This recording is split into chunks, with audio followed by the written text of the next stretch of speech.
on the details. I don't trust you, Baker. Darling, there's nothing to worry about. It's a very clean-cut agreement. Alexander, please, I'm so nervous. Can't you understand? Of course, we all have our little moods. Keith!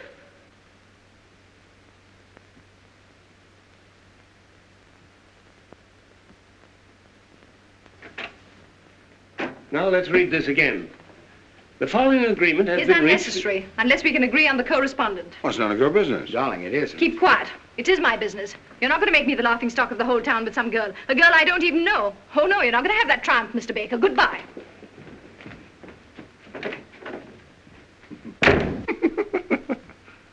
Keeks! Don't do that, Baker. Jill! Jill! Jill! And that, my dear Mr. Jones, is what is known as protecting your original investment. Let's get a drink. I think you softened her. Softened her, destroyed her. She's going to come back and eat out of my hand. And what I'm going to do to Mrs. Jill Baker, hereinafter referred to as Jill Lamb Baker. If you want to buy a good piano cheap, Jones, you can have it. No. Oh, am I going to be difficult? I'm going to be the mad dog of 685 Park Avenue. Heil Baker. Mr. Jones, Yes, Mrs. Baker. about this correspondent, what does the law require? Well, she... No, in case I have the correspondent. Oh, well, you have to be found alone with him in your apartment, and he with his coat off. I see. Alexander, Yes, darling. are you willing to take your coat off for me? Anything you say, darling. Oh, no. No, no. Oh, yes, You mean you really want to do that? I do. You want to compromise me with that guy? Ah, you seem to forget, Baker, that she's in love with that guy. Keats! You brute! Alexander! Alexander! Alexander! Snoogy! Snoogy? Calling that Snoogy? Come on, darling. There you are. You'll be all right. Sit down here. For 6 years, I've been married to a brute and I didn't know it. A divorce, yes, that's the only solution. All right. Why don't you go to Reno? Yes, Reno. I don't want to go west. Oh, darling, how are you? Unshaken. Would you establish residence in Pennsylvania? Pennsylvania, it's around Philadelphia, isn't it? In the neighborhood, Well, yes. that's not bad. They've got a good orchestra. It'd be easy to communicate with New York. Very well. Shall we say Pennsylvania? All right, Pennsylvania, China, anywhere. Only let's get it over with. Okay, let's look up Pennsylvania. Pennsylvania, There. That's... Snoogy. You're going to get your divorce if it's the last thing I do. Section 10. Innocent spouse may get divorced provided the other spouse shall have, by cruel and barbarous treatment, rendered life intolerable and burdensome to said innocent spouse. Sounds promising. Shouldn't be difficult for you to be barbarous. No, my innocent spouse. What do I have to do? Well, let's call in a witness. Let's say my secretary. And first, you two start a quarrel. With pleasure. And then I'd say maybe you slap her face. Slap her face? Oh, no. So, you can hit a man, but you don't dare strike a woman. You coward, you. All right, I'll do it. Very well. Now let's rehearse the whole thing. Now, here's the plan. Miss Higgins, will you come in, please? Right away, Mr. Jones. Now remember, I start to dictate a letter. As soon as I snap my fingers, you start the argument. And when you say, You cheap second-rate insurance peddler. when I hit you. Now, Baker, don't let us down. Miss Higgins! Miss Higgins! Coming, Mr. Jones. Sit down, please. Take this. To Walter K. Dovenmule, Capital City Bank and Trust Company, Columbus, Ohio. My dear Mr. Dovenmule, now let me see. So you won't tell me? I wasn't there. My mother saw you. Your mother gives me a pain in the neck. How dare you say that about my beloved mother? Your beloved mother. Pooh! So you won't tell me, huh?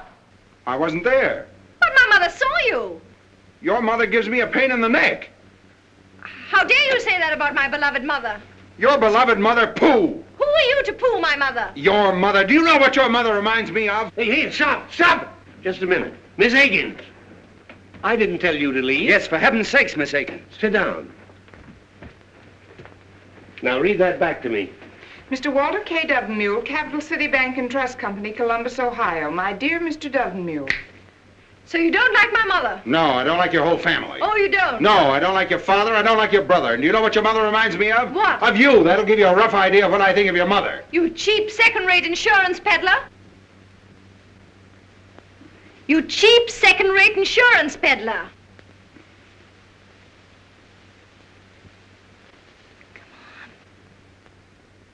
What she called you, cheap second-rate insurance peddler. Yes.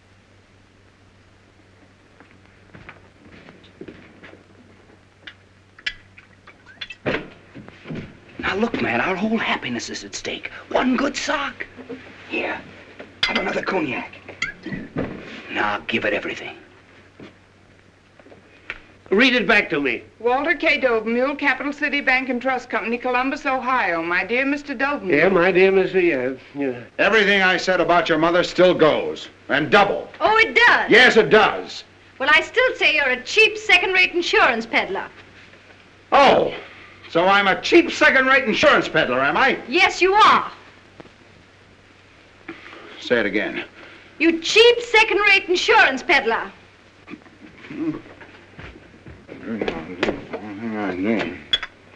Fui.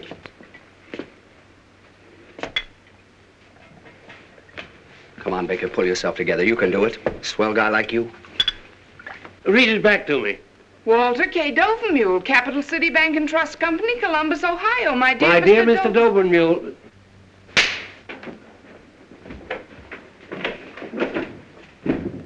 Did you see that, Miss Higgins? A husband slapping his wife? Yes, did you see it? Mrs. Baker, I'm very sorry this happened in my office. So am I. Imagine that, a husband hitting his wife. He had to get drunk to do it. Goodbye, Mr. Jones. Goodbye, Miss Baker.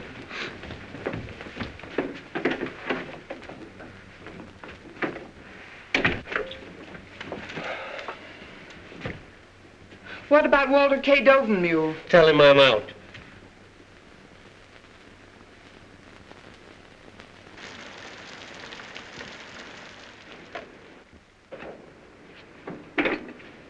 Thank you, sir. Come in. Hello, Albert. Good morning, sir. I hope you'll forgive me for disturbing you on Sunday. It's all right, Albert. Have a late night, sir?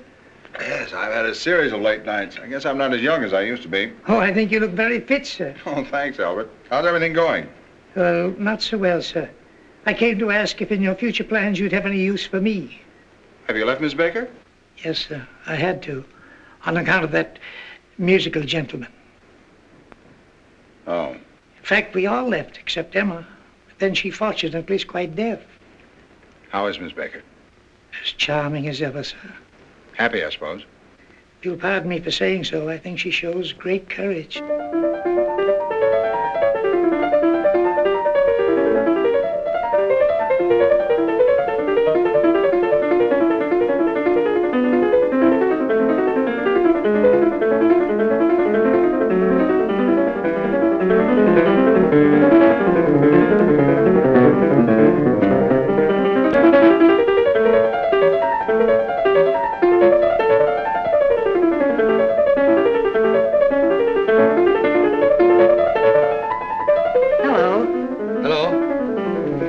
Mrs. Baker.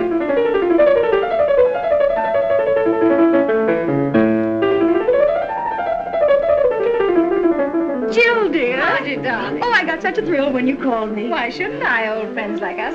Sit down, Margie. How are you, Jill? Oh, I'm fine.